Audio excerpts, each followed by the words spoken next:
Untuk satu pelaku sendiri sudah ada diidentifikasi dan sedang dilakukan pengembangan oleh petugas untuk melakukan pengembangan terkait dengan identitas dari pelaku. Yang meninggal itu pelaku. Jadi ada satu orang yang meninggal itu memang diidentifikasi sebagai pelaku yang membawa alat peledak tersebut. Yang terluka itu siapa aja, Komandan? Yang terluka anggota polisi atau? Jadi anggota yang terluka ini ada 8 orang dan 1 masyarakat. Yang meninggal katanya petugas, Pak. Ada 1 orang anggota meninggal. itu masyarakat kenapa bisa jadi korban, Pak?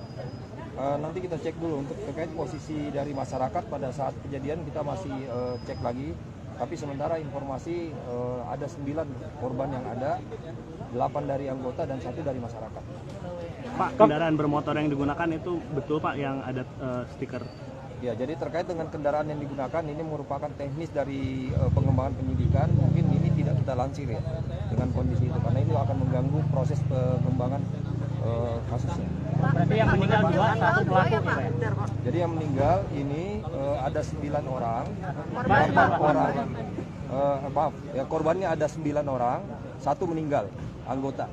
Yang meninggal anggota. Ya. Kalau yang diduga pelaku sendiri, Pak? Diduga pelaku juga meninggal. Berarti 2 orang Pak, meninggal, Pak ya? 2 yang meninggal.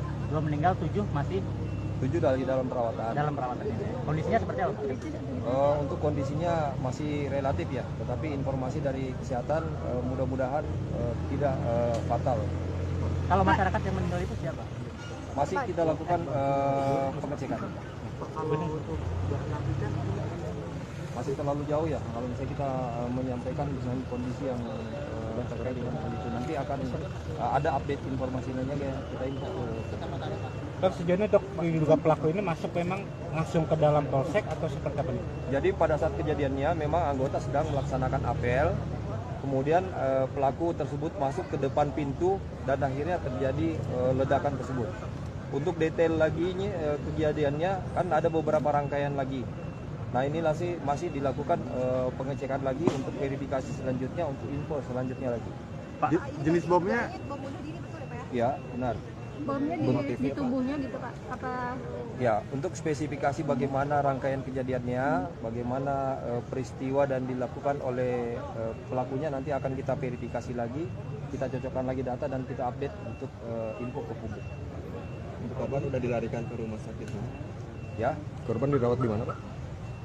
sementara korban juga belum saya cek ya posisinya ada di mana semua, tapi korban-korban yang tadi semua sudah dibawa ke rumah sakit. Kapolsek sudah korban juga, Pak? Termasuk Kapolsek saya belum cek apa posisinya Pak Kapolsek seperti apa. Pak, sekitar 10.45 kan tadi ada ledakan lagi, Pak. Apakah itu bisa dikonfirmasi bahwa itu bom kedua? Jadi memang ada tadi benda yang dicurigai memang bahan peledak juga, itu dilakukan disposal dengan melakukan peledakan di sini. Terkait dengan bahan tersebut, itu juga sementara dilakukan verifikasi lagi. Ditemukan di mana, Pak, bahan peledak kedua? Ini juga Pak, lagi kita cek semuanya. Jadi satu bom yang ada di tubuh korban dan satu lagi ditemukan di suatu tempat. Gitu, Ya, Pak? jadi ada satu yang melekat dalam tubuh pelaku, Yang sudah meledak? satu lagi berada di lokasi atau di sekitar ledakan itu. Saat ini masih dilakukan penyisiran, Pak?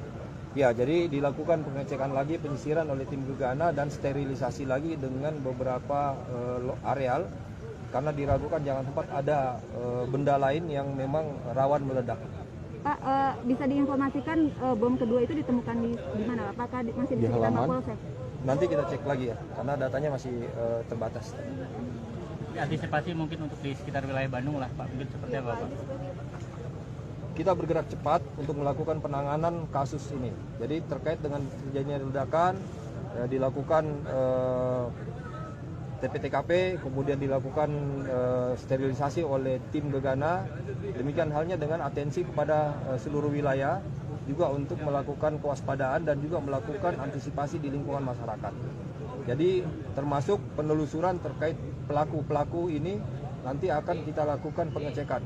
Untuk itu masyarakat tidak perlu bimbang, tidak perlu cemas dengan kejadian ini karena petugas bergerak cepat untuk melakukan penanganan dan insya Allah kita laksanakan dengan penanganan yang cepat menuntaskan permasalahan. Pak, kejadian ini menjelang Natal, Pak. Gimana Pak antisipasi pengamanannya, Pak? Nanti tahapannya kita akan membicarakan terfokus itu ya. Pak, apa ada peningkatan keamanan setiap polsek di wilayah Jawa Barat, Pak? Cuman meningkatkan kewaspadaan saja. Untuk standar pengamanan di polsek atau kesatuan masing-masing itu memang sudah ada. Untuk di lingkungan ini Pak, publik kayak mal-mal atau misalnya tempat-tempat taman seperti itu ada Pak? Ya, insya Allah akan kita atensi dan juga kita lakukan peningkatan pengamanan terkait dengan area-area publik. Pak, ini diduga pelaku sudah diketahui. Ya, jadi tim juga sudah bergerak untuk melakukan pengecekan dan pengembangan dari kasus ini. Jadi pelaku sudah diidentifikasi dan juga sudah dilakukan pengembangan. Jadi di sana mungkin keluarganya atau apanya gitu Pak yang di ini. Ya, itu bagian dari pengembangan penyelidikan. Terkait data teknisnya tidak kita infokan karena itu merupakan info yang dikecualikan ya. So, untuk sekarang ini pelaku sendiri tunggal Pak atau ada? Sementara yang kita dapatkan informasinya data pelakunya sendiri. Pak, ada yang bisa diungkapkan Pak dari identitasi korban Pak? Misalnya umur atau postur tubuh atau gimana Pak? Terkait data teknisnya masih belum bisa kita publish. Tapi intinya 9 ya Pak ya, berarti korban. Ya, 9 korban. 9 di luar pelaku ya Pak ya? Luar pelaku ya. Total 10 ya. 2 meninggal ya Pak ya? Termasuk pelaku. Oke, siap. Oke, dulu ya. Terima kasih.